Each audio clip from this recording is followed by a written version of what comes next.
All right. Well, I'm here with my friend Caleb that I met on the internet. Yep.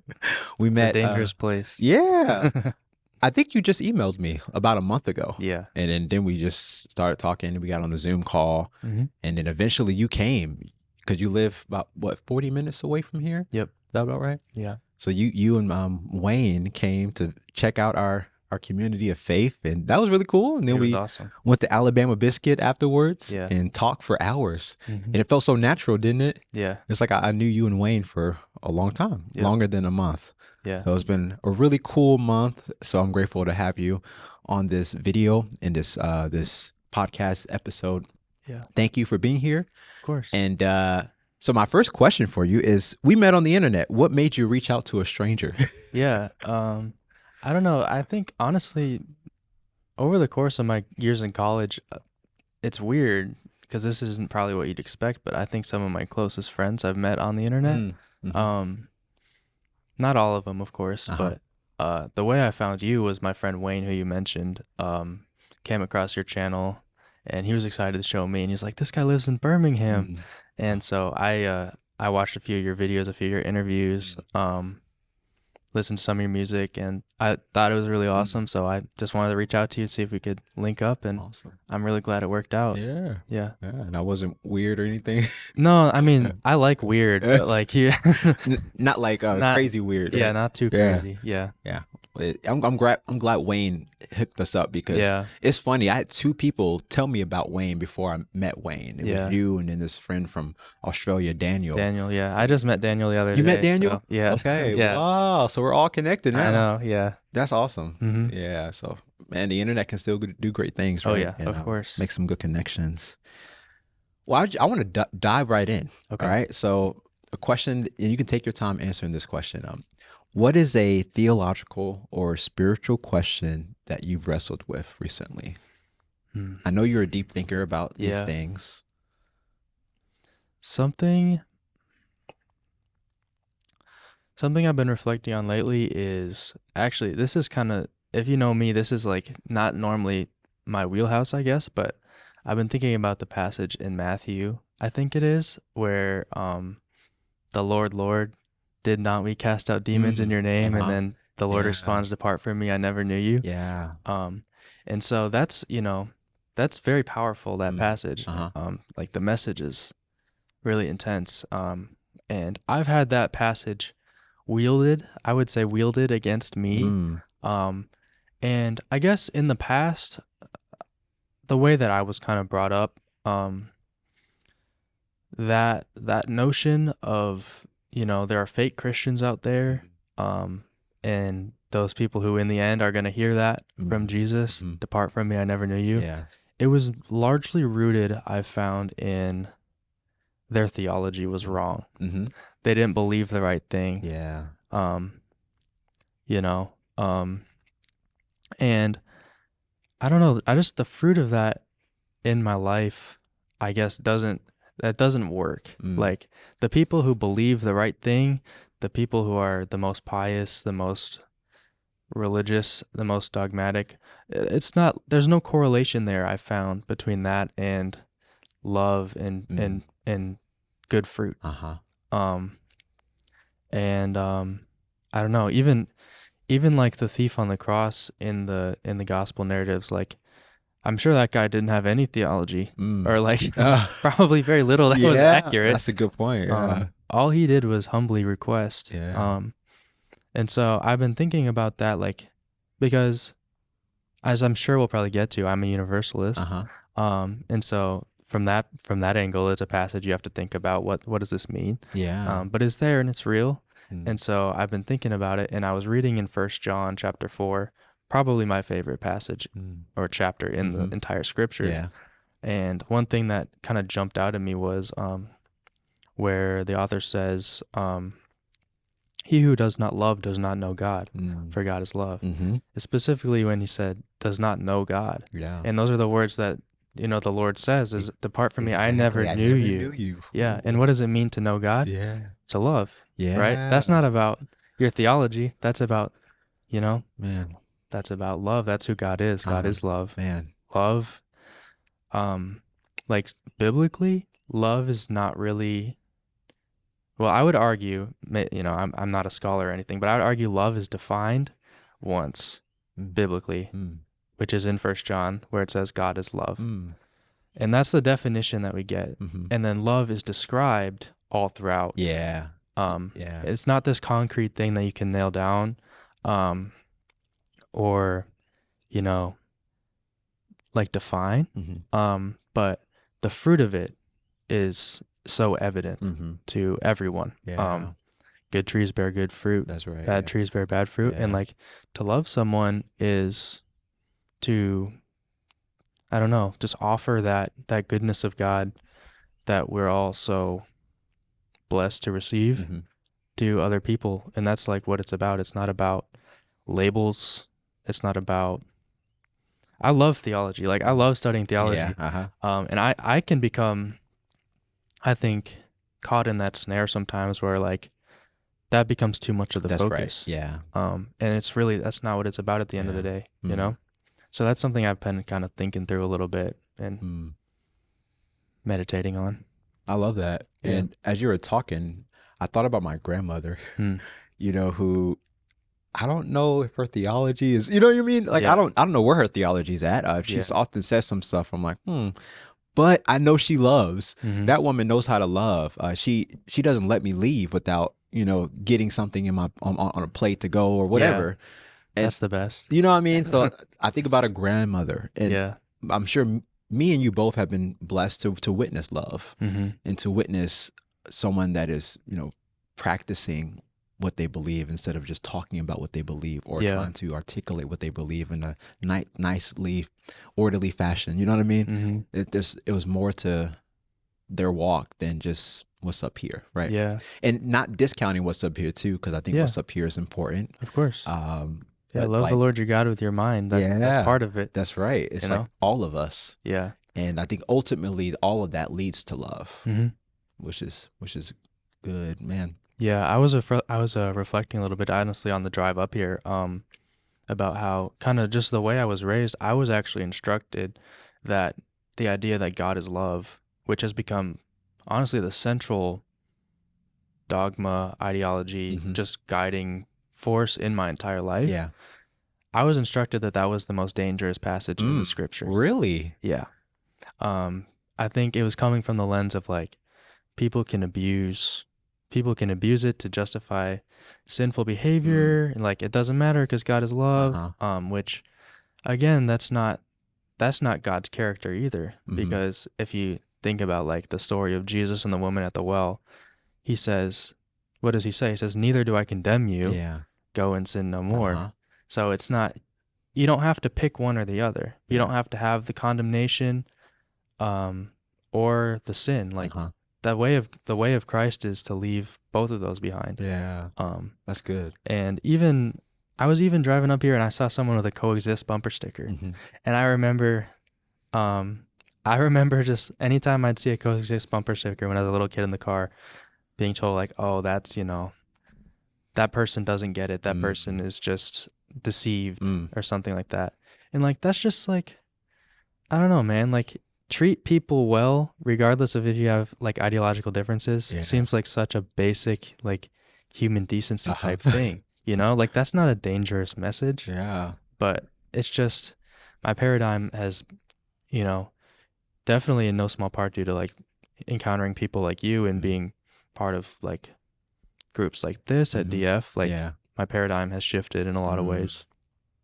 And to like witness it in action, right? In a community. Yeah, That's partake in the fruit. Yeah. Yeah. That's what I was so like floored by when I Mhm. first came here. Like, wow, like I actually feel the love. Like Yeah. it's not just out here in a thought or like Right. an abstract way, but it's really here among the Yeah. people. And I think this is what communities of faith were supposed to be like. Like we're coming together to be. You ever heard of Stanley Hauerwas? No. He's a great theologian, but he talks about this community of faith, or community of faith being like an alternative community. Okay. So this is a place where people come and they experience heaven on earth. You know what I mean? Yeah, no, like that's true. ideally, this is what like Christian community is supposed to be about. Like people come and they're getting a breath of fresh air, Yeah. That's what it's and supposed to be. yeah, Yeah. and then they're going out and creating these spaces of breath of fresh air as Yeah. they go.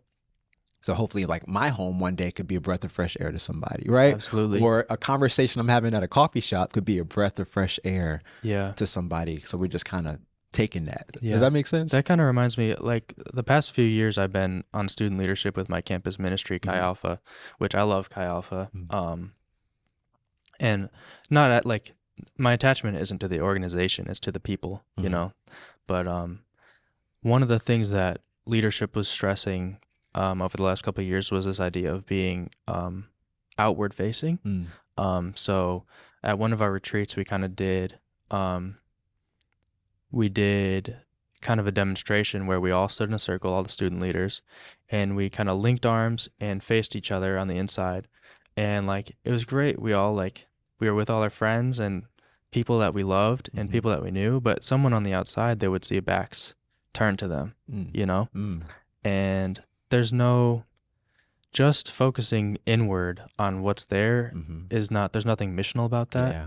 And so then we all turned around. We still had our arms linked, but we were facing outwards and, readily willing to invite people in. Yeah. And that was something that, when we were doing that, I raised my hand as I tend to do and be like, the one to disturb the peace and rock the boat. And I was like, well, how are you supposed to be facing outward if you don't trust the people that you have your back turned towards? That's a great point. Like, what if I'm facing outwards and someone that's on the inside is going to stab me in the back, And so, yeah, I can relate with that. Yeah, Man. So you have to have the foundational, the backbone of love that exists within a community. That's right. In order to grow the community. Yeah. What are you bringing to the world? Yeah. Right. Yeah. That's been our something that keeps coming in our mind. Like community, what happens within the community is just as important as what happens outside, right? I need to have love to bring to people, or peace or joy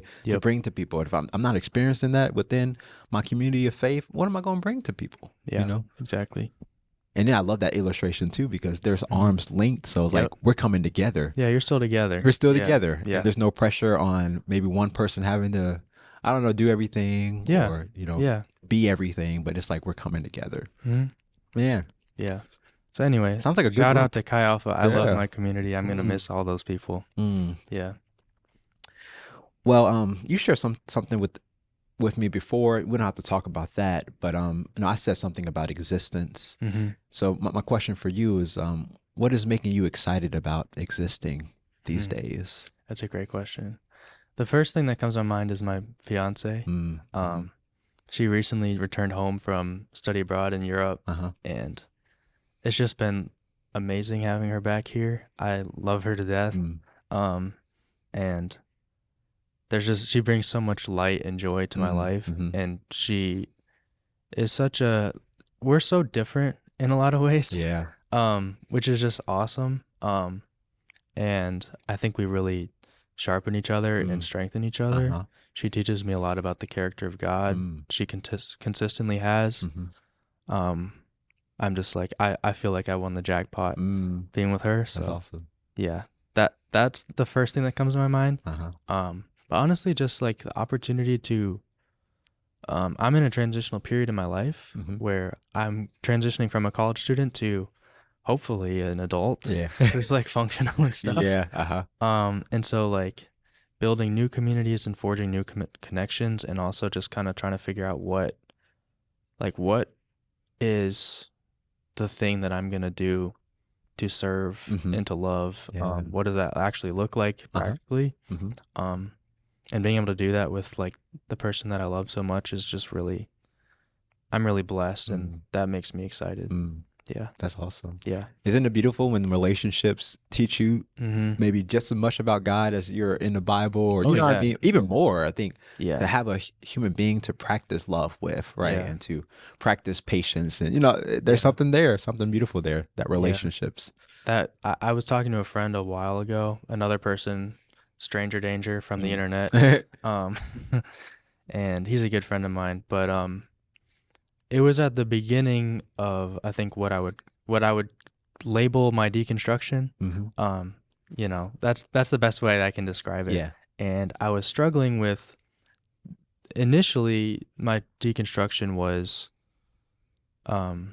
it started because of questions I had about the Bible Hmm. and the nature of the Bible, Yeah. or the biblical text, as I prefer to say, Hmm. because there's not one Bible, right? Yeah. But I was asking him, like, so, like, illiteracy is a thing, and language barriers are a thing, Hmm. and, like, this book is confusing. Mm. And so, like, why would an all-knowing, all-loving, all-powerful God Mm. choose literature as his Mm. primary means of divine revelation? Mm. And his answer, it stuck with me so much, because he said he didn't. Ooh, I was thinking the same thing. Yeah. That's the same thought I had in my head. Yeah, he said he didn't. His means of revelation isn't a book, Mm. it's people. That's right. Yeah, it's Yep. people, and that culminates with the incarnation. Hmm.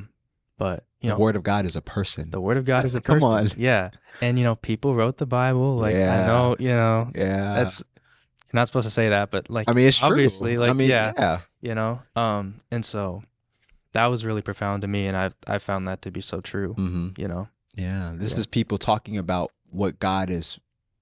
how God is being revealed to them in their lives, Mhm. right? And how they're talking about their experiences, Yeah. right? So we're reading about it. And first of all, they were talking about it first, and then they Mhm. wrote it down, right? Yeah. So Yeah.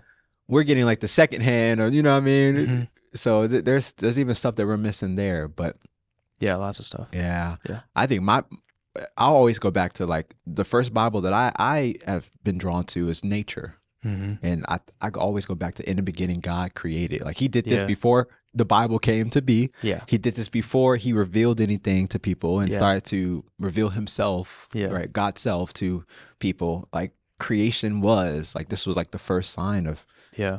something else going on. You know what I Mhm. mean? So Yeah. that I feel like I get more from being outside than I Yeah. do reading the Bible sometimes. So does For that make sure. sense? Yeah. Or this is something else too. Like I've also noticed that being here, reading the Bible with other people Mhm. has helped me understand scriptures, I think, Yeah. more deeply too. I think there's something there too. Yeah, that's very biblical too. The Yeah. idea of doing that in community, That's right. engaging the text in community. That's right. So, Yeah. that's what Jesus did. Yeah, So, that's right. yeah. Mm. So you talked about what's getting you excited about existing. Is there anything you're dreading about your existence? Oh, I tried not to focus on that. Yeah. Yeah, you don't have to answer that. Yeah. I No, just, no, no. yeah. I mean, I have become, I've always been, probably to a fault, a little bit of a go with the flow kind of guy. Like, Yeah, I I'm can not relate. organized. I don't plan. Mm. It's kind of a problem. Yeah. And I'm really grateful for my partner, Mm. that she crushes all that stuff. Uh-huh. And I'm sure there are plenty of times she wishes I was Yeah. a little bit more of a contributing factor Uh-huh. there. I'm working on it. Yeah.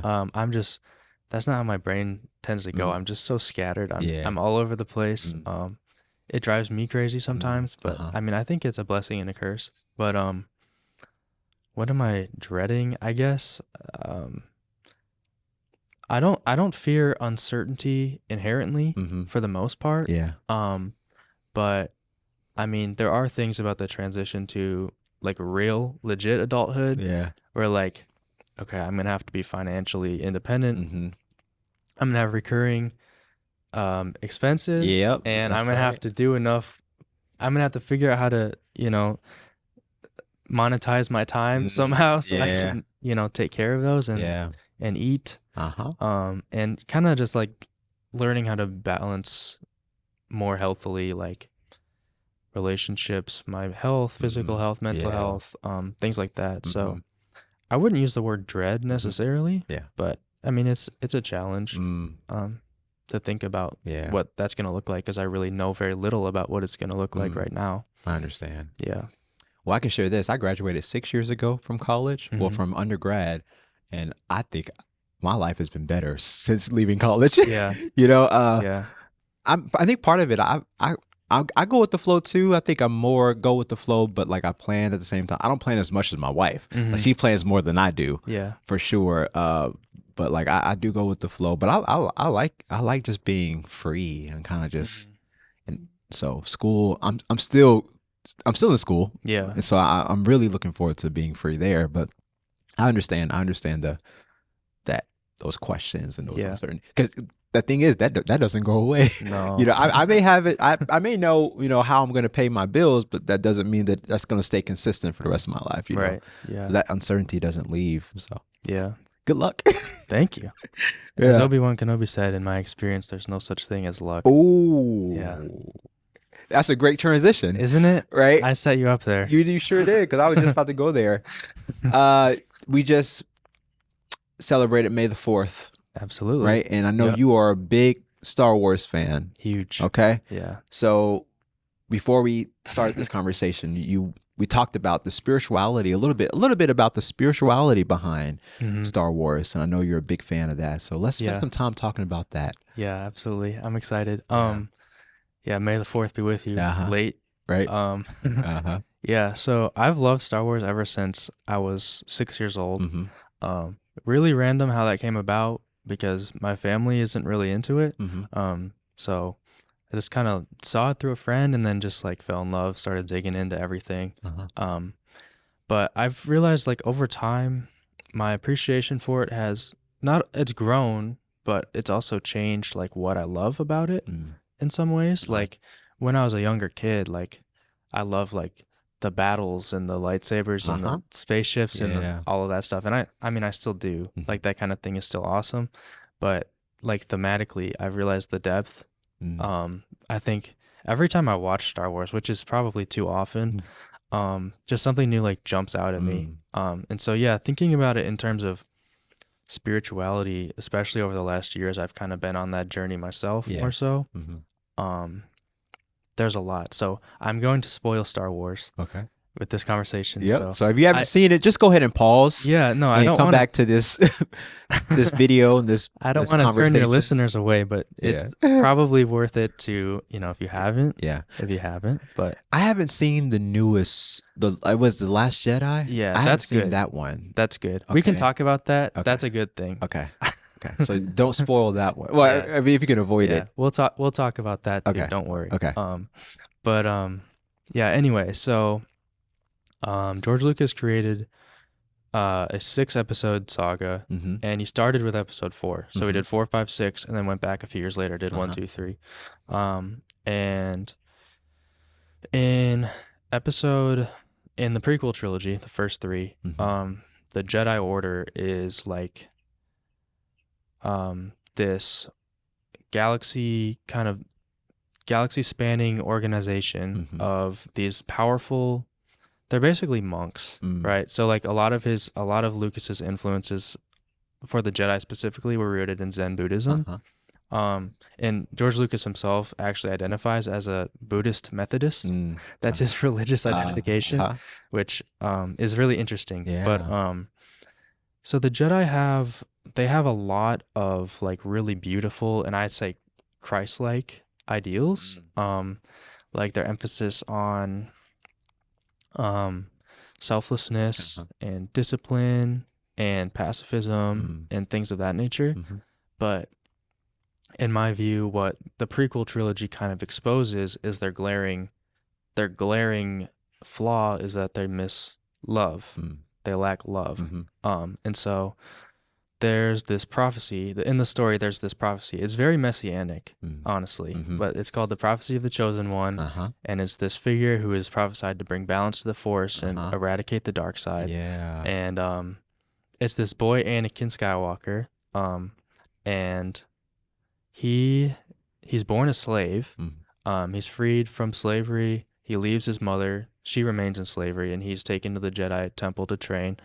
And there's all this pressure and expectations on him, of course, because like people think he's the chosen one of prophecy of millennia ago. But initially the Jedi are hesitant to train Anakin because of his age.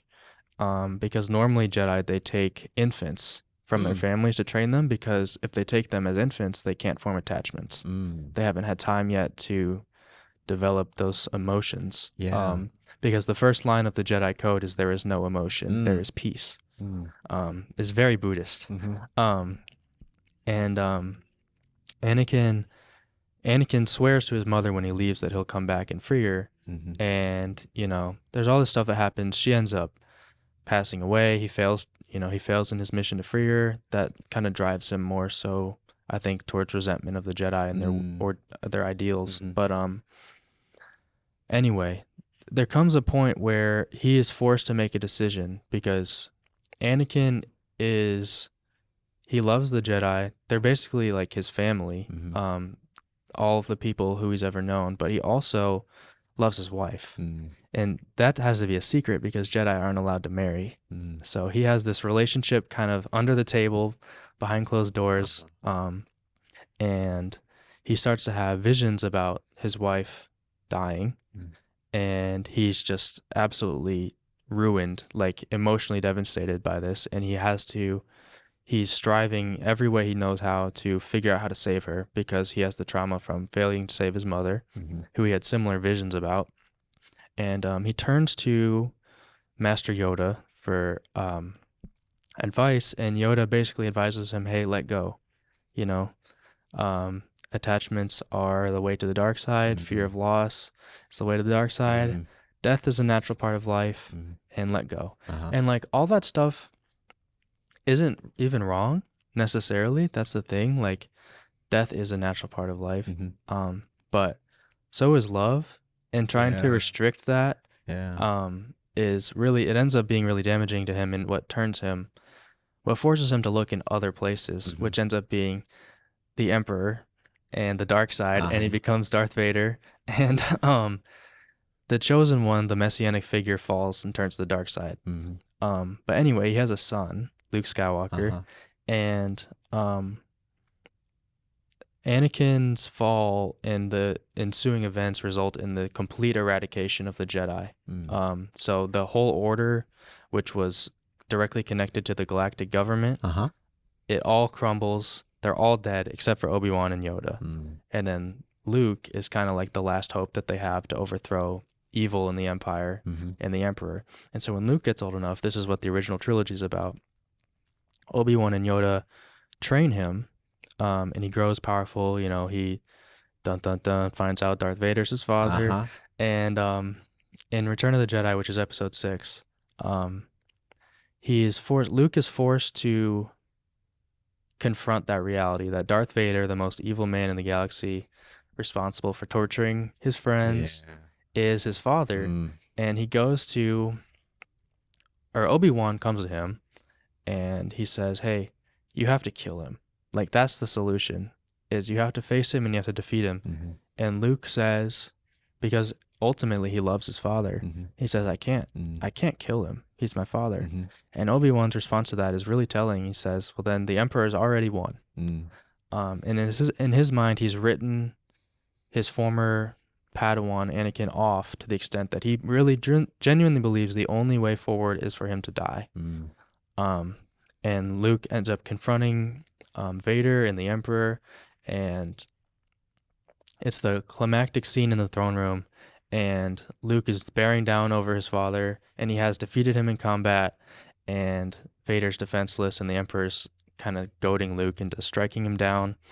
And Luke has like kind of a moment of realization.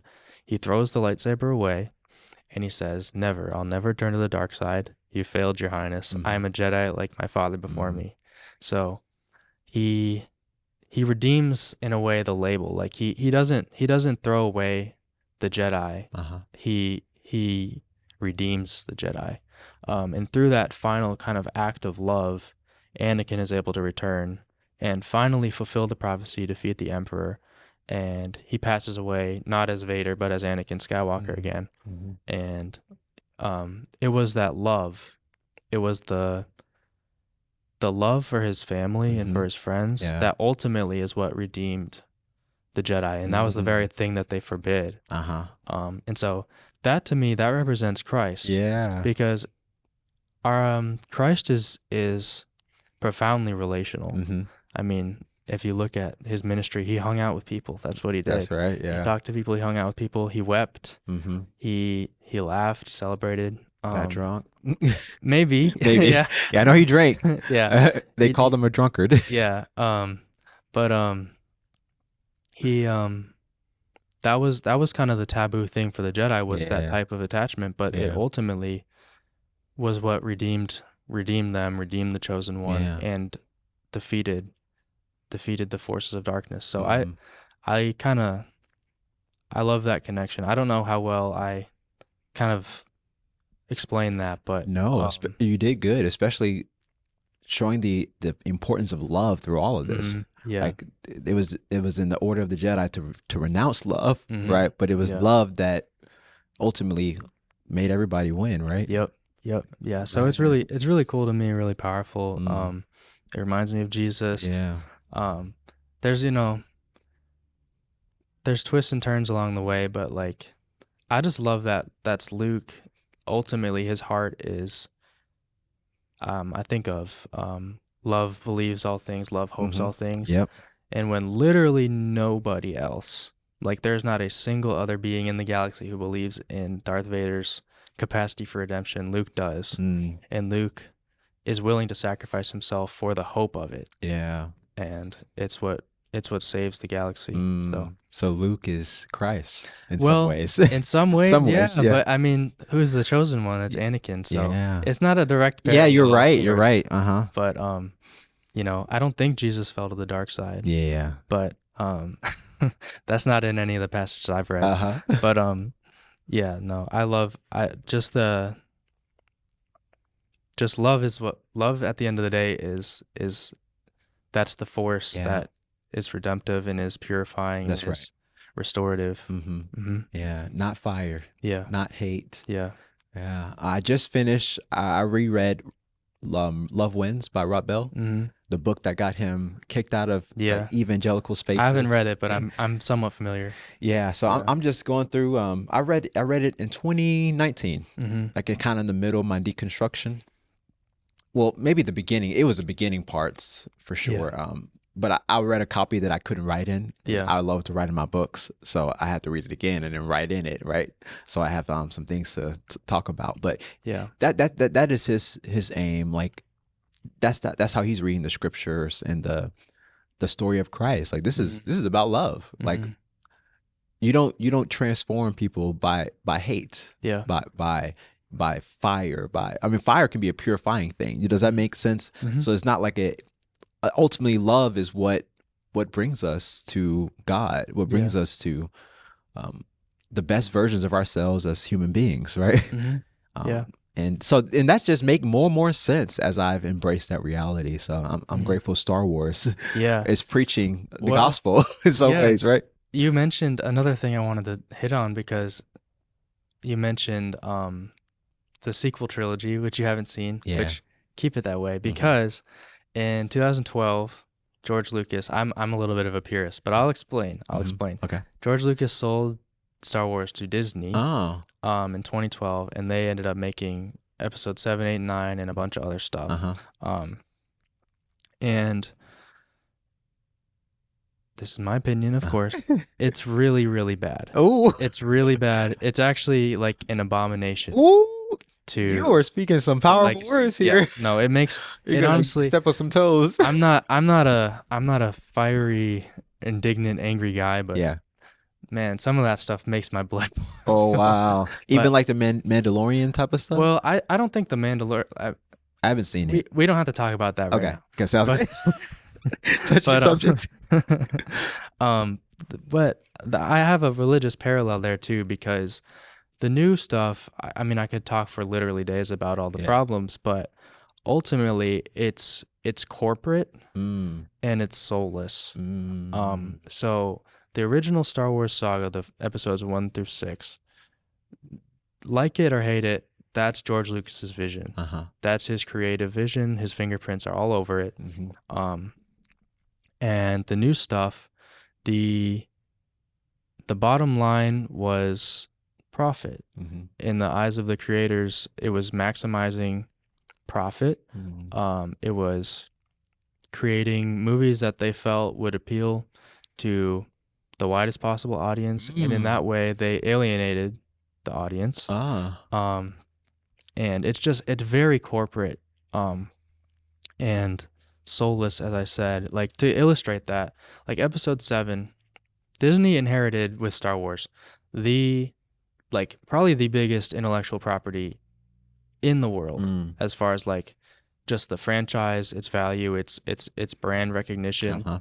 Um, so episode 7 made $2 billion, I think, Wow. at the box office. It like broke the record. Mm. Um, and that's a lot of money. And I mean, Yeah. I think Disney could have put out, you know, anything, called it Star Wars Episode 7, and it would Yeah. have crushed it. But Yeah. anyway, Episode 9 came out only 4 years later, Mm-hmm. and Episode 9 made $1 billion, Mm. which $1 billion is a lot of dollars. Yes. And $1 billion is also half Yeah. of $2 billion. That's right. That's right. And so that's the brand damage that they did in only 4 years. Mm. And it's only continued since then, in my opinion. But I kind of see a lot of parallels with that and kind of the church today. Ooh, I had a thought. I didn't know if you were gonna go there. Yeah. So Okay, tell me more. Like, Christianity has become an institution. And that's honestly most of Christian history. Yeah. Like, I can go back and say, I can point to an event such as like Constantine legalizing or making Christianity the official religion of the Roman Empire. That's right. And if you look at the earliest church, like the first couple centuries, Christianity flourished like in a way that it never has, exploding across borders, across peoples, in the face of persecution. Yeah. And when I say persecution, I'm not talking about like, your Twitter account got suspended. Yeah. I'm talking about like persecution, like people being burned, put on a cross. Like, and Christianity, the message of Christ and the gospel, thrived and exploded. And that's why we're here. Yeah. That's right. But then it became, I can point to Constantine, I can point to different things, but it became a means of creating and maintaining power and authority. And it started to become spread by the sword, and so then, you get things like the Crusades. Yep. You get things like European colonization. You can look at documents like, have you ever encountered the Spanish requirement of 1513? But it sounds similar to the doctrine of discovery. I haven't heard of that. So tell me about that document. Well, the Spanish requirement of 1513, I would encourage you or anyone listening to just Google that, because it's probably the most like bold-faced proclamation of, hey, do what we want and convert to our religion, or we are going to, pillage, rape, murder, kill, steal. In the name of God. In the name of God. Come on. It came from the church. Yes. And it's appalling. Yeah. And it's the opposite of Christ-like, like genuinely anti-Christ. Yeah. Stuff. But that's what Christianity, the institution, was, and like the horrible stuff that the Roman Catholic Church was doing,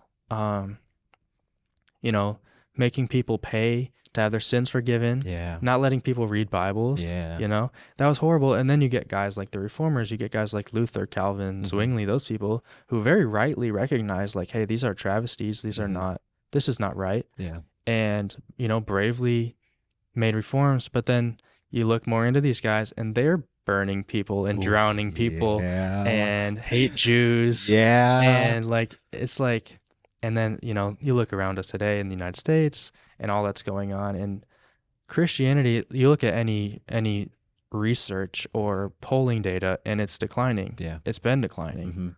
Church attendance down. That's right. Religiousness is down. And that's the fruit of what this has become. Is it's corporate and it's soulless. Yeah. And I think here and there you'll get, you absolutely will find people like, there's 2 billion Christians, like there are plenty of really amazing, loving, Christ-like people. Yeah. And even communities like this one, like every once in a while you'll get like an Andor. That's a series that Disney made. It's like the only thing they've made that I like. But overall, what it's become is the brand damage to kind of use that analogy, has Mhm. been profound and devastating. Wow. And people now associate Christian with really unchristlike things, Mhm. for good reason, Yeah. right? And so that's something that I really appreciate about you. Mm. And, is the opportunity to you take what you do to redeem Christianity, Mm, I mhm. guess. Yeah. Or like Christian means little Christ or follower of That's Christ. right. Like Yeah. you seek to be a follower of Christ. Yeah. You haven't said, okay, like this is what Christ is, and looked at like all the people doing terrible things. Mhm. Like you know who Christ is because Mhm. you're out in nature enjoying his Yeah. creation, That's right. Yeah. and digging into just loving people and Mhm. receiving love, and like Yeah. that informs your platform, Mm. and it's healing to people. Mm. And I think Appreciate I that. don't know exactly what the future of Christianity, whatever that means, or the capital C church Mhm. looks like. Uh-huh. But I kind of feel that there is, in, my generation specifically, I guess, like people asking questions and people being unafraid to Mm. come to conclusions, Yeah. Uh-huh. challenge dogma, Yeah. and deconstruct. Mhm. That's such a buzzword, Yep. man. Like people hear deconstruct and they're like, oh my gosh, like, Yeah. um, but like, don't like, I'm getting my car fixed right now, Mhm. right? My car's in the shop.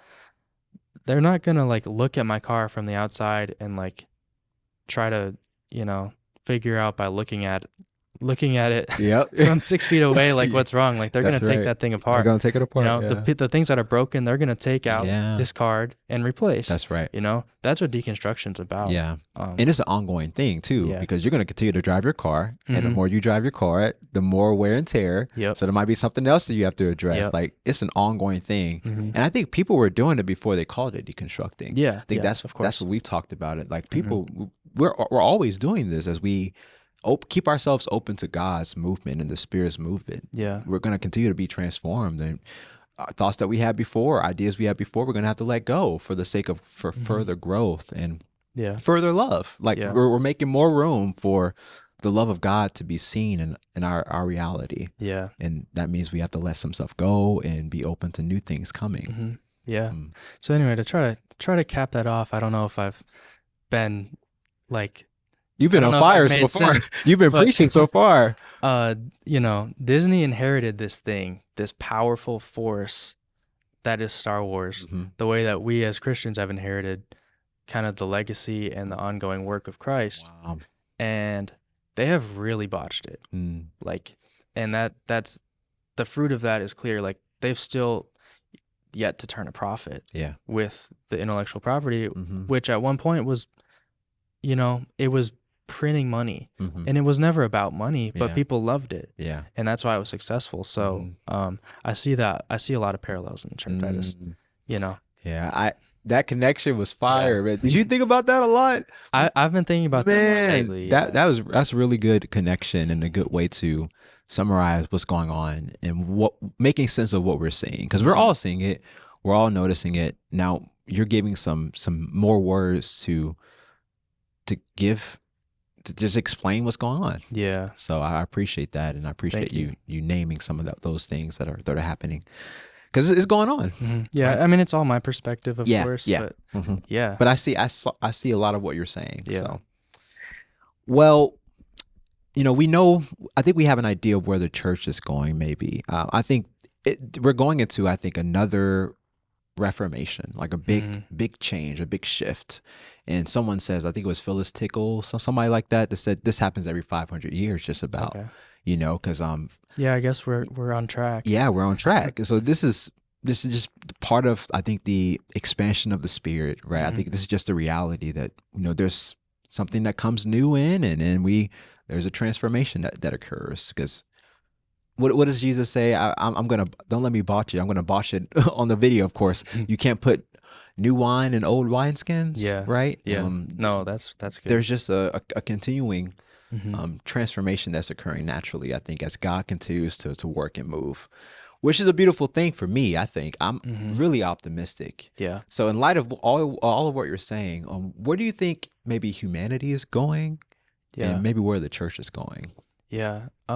That's a good question. I mean, what I've observed, and this is just my perspective, is I think I think the hyper religious um Christians, as that group shrinks, I also see that group becoming more extreme Mm, and more polar. mm, Um, which I don't think those kinds of I hate to generalize. I yeah, really every person is an individual and yeah, has their own perspective that's and right. everything like that. Hmm. But at the same time, you do see these trends with certain theologies, Yeah. honestly. Hmm. Like if you believe certain things about the character of God and the nature of humanity, like the fruit of that is going to be born in your life, Mm, you know?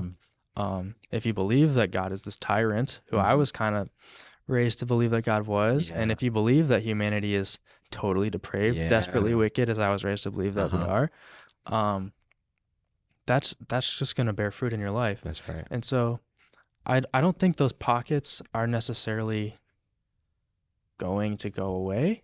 But I think as the more mainstream um, direction continues to change and affect more people, um, I think I think just generally moving away from things like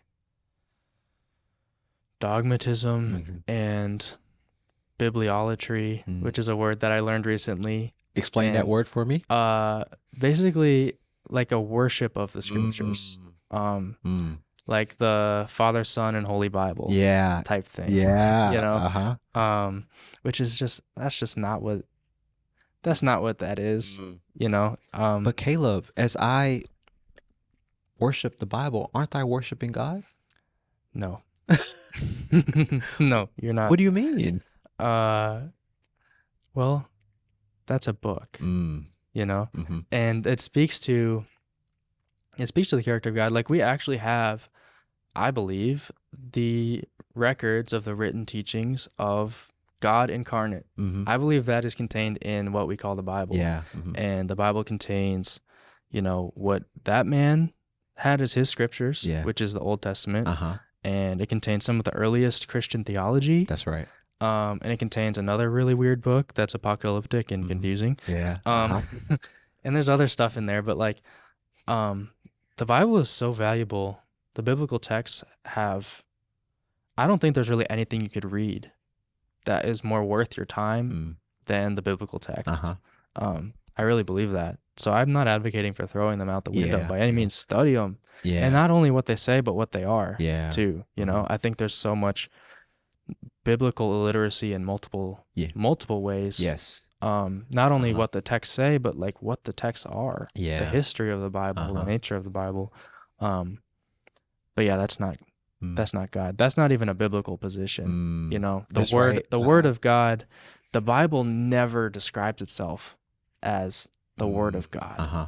Because the Bible can't even refer to itself because the Bible that we think of didn't exist when any of the That's texts were being right. written. Yeah. So, I mean, Our brother um, Rain said the other day that Paul probably wouldn't imagine that his no, words would be absolutely not. canonical. Absolutely not. I think that probably would have made him upset. Yeah. But It's just something crazy to think about, yeah. right? And then even when he says all scripture is God breath, right? Mhm. He was referring to the Old Testament. That's my Yeah, of understanding. course. Maybe even the Gospels. Maybe he was referring to, but I don't even know. But also another thing I've been thinking about is God breathed. Like, Hmm. what does Yeah, that mean? exactly. And like what I can think of is the Lord formed the man out of the dust and breathed life into him. Mm. God breathed is, to me, that points to the humanness Mm. of the text, Mm. which is kind of the opposite direction that most people go with Yeah, that. that's right. But at the end of the day, like God, like I said before, God uses us Hmm. as his means of changing the world, Yeah. changing the cosmos. Hmm. And that includes the authors of the biblical text. That's right. Hmm. Anyone who's ever been involved in translating Hmm. or, any scholarship or anything like that, Yep. or preaching, like, we have a great responsibility, Hmm. and the humanness of the biblical text in no way for me takes away from their value Hmm. or their importance Yeah. or Hmm. their Yeah, inspiredness. that's right. I mean, I was telling Wayne the other day, like Michael Jordan, right? He's Hmm. considered the best basketball player ever. Uh-huh. Michael Jordan missed more shots than he made That's right. in his Yeah. career. Uh-huh. You know, no one's going looking at him like, oh, 48% field goal. Like, he sucks. Like, Uh-huh. no, that's really good. Yeah. Um, and it's not like the best analogy necessarily, but Mm. like the standard being literally perfection, Mm. what else would we look at and apply that, Mm. you know, besides, some people who want to claim that, things like inerrancy. But Yeah. like literally what other phenomenon would we look at and say if it isn't flawless, Mm. it's worthless. Mm. There isn't anything else, You're right. you know? Mm-hmm. So, Mm. yeah, Great example. I love thank you. some. Like, are you watching basketball I these love days? basketball. You like These that? playoffs have been crazy. Yeah, I've watched. I'm a highlights guy. I haven't. Yeah. I need to get on it though, Yeah. especially since I'm getting ready to graduate Hmm. from graduate school. I need to get into some sport, I Yeah. think. I mean, there's as much as you have time for, man. Like Mm.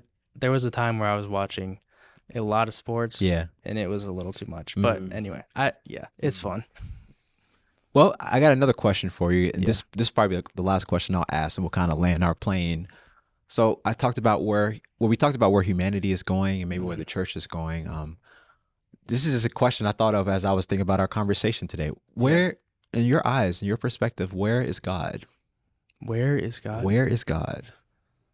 Uh, I think God is, I think, honestly, wherever we look for God. Mm. Um, I love that. yeah, I think people, Mm. for me, conversations like this, Mm. like this is God breathed for Mm. me. I agree. Um, and I'm in I'm in different spaces. I have a virtual community that I'm a part of Hmm. that breathes a lot of life and godliness into my world. Hmm. Um, and yeah, I don't think there's like a great answer to that question. Like trying to put God in a box is probably never a good idea. Yeah. Yeah. Um, but yeah, I think now that like universal salvation is something that I am passionate about, Hmm. I think my my vision has opened a lot Mm. as far as just like who God is Uh-huh. um has expanded, I think. Mm. Yeah. And who God loves and who God's concerned about, right? Yeah. And who is included, Yeah. right? Yeah. That's awesome. Hmm. Yeah, I was hoping you were going to go in that direction. Yeah, I've been thinking about, I read this book called The Courage to Be by Okay. Paul Tillich. Okay. And he talks about this idea of the God above God. Hmm. And so I think he's arguing that, if I'm reading him right, that the God we're all seeking is the God above God, Hmm. the God above our concepts, the Yeah. God above our language, Yeah. the God that leaves us speechless and in awe and in wonder. And this is for That's really everybody. good. Yeah. Everybody that's like, Hmm. okay, at some point it's like, oh, like this is the God that I can't even talk about.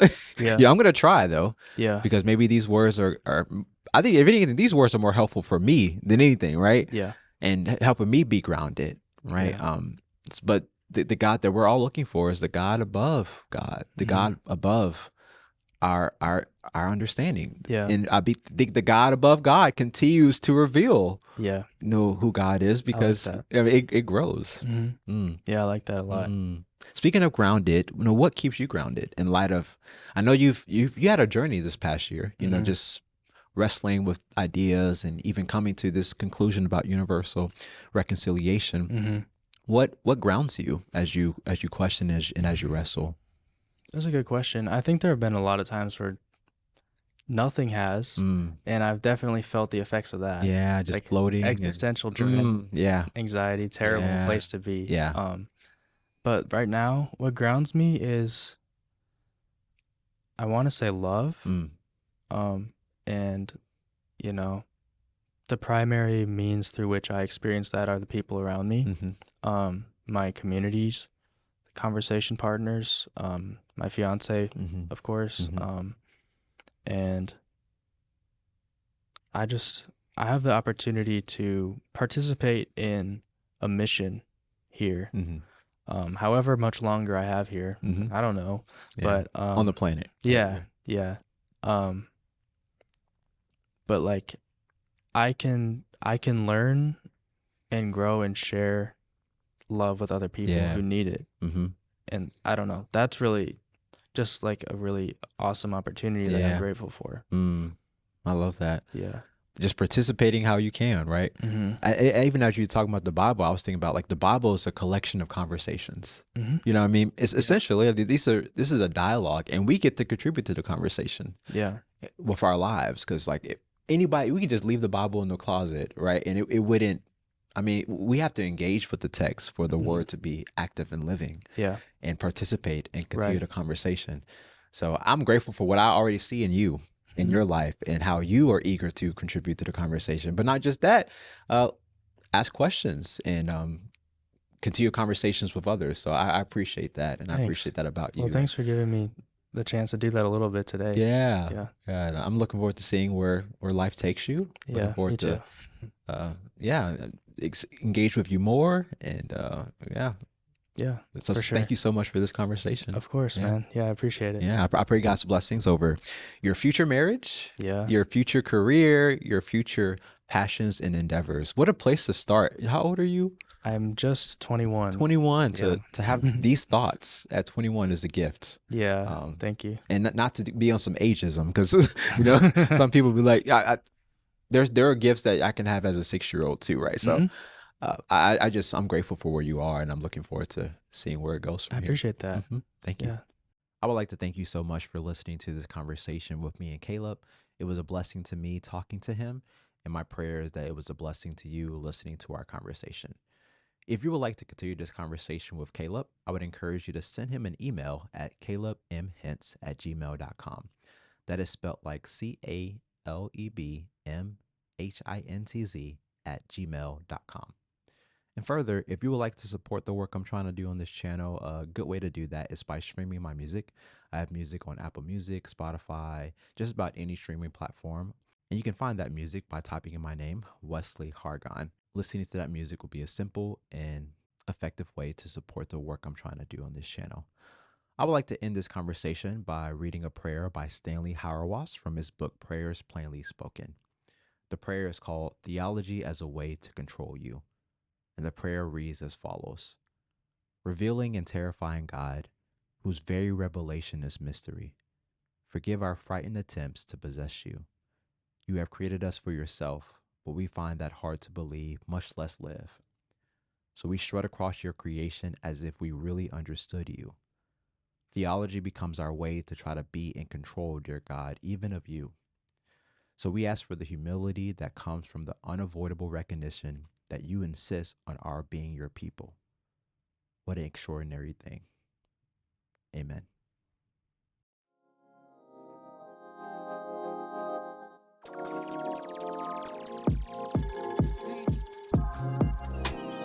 Life is really good. Why would I complain? Life is really good. Even with the rain, even with the pain, I count it all gain. 'Cause though I want the same, everything will change, and that is okay. Praying every day that I can stay along the way, keeping my heart open so love can freely reign, keeping my mind open so I can stay sane.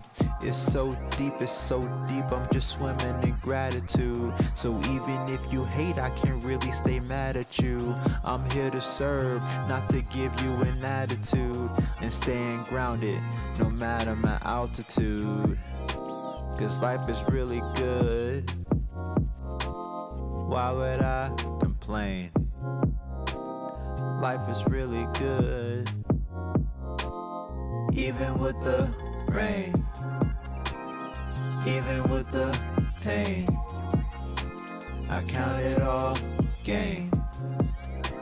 Cause though I want the same, everything will change. Put a smile on your face, everything will be okay. You will see a brighter day. Try to have some faith. Try to have some faith.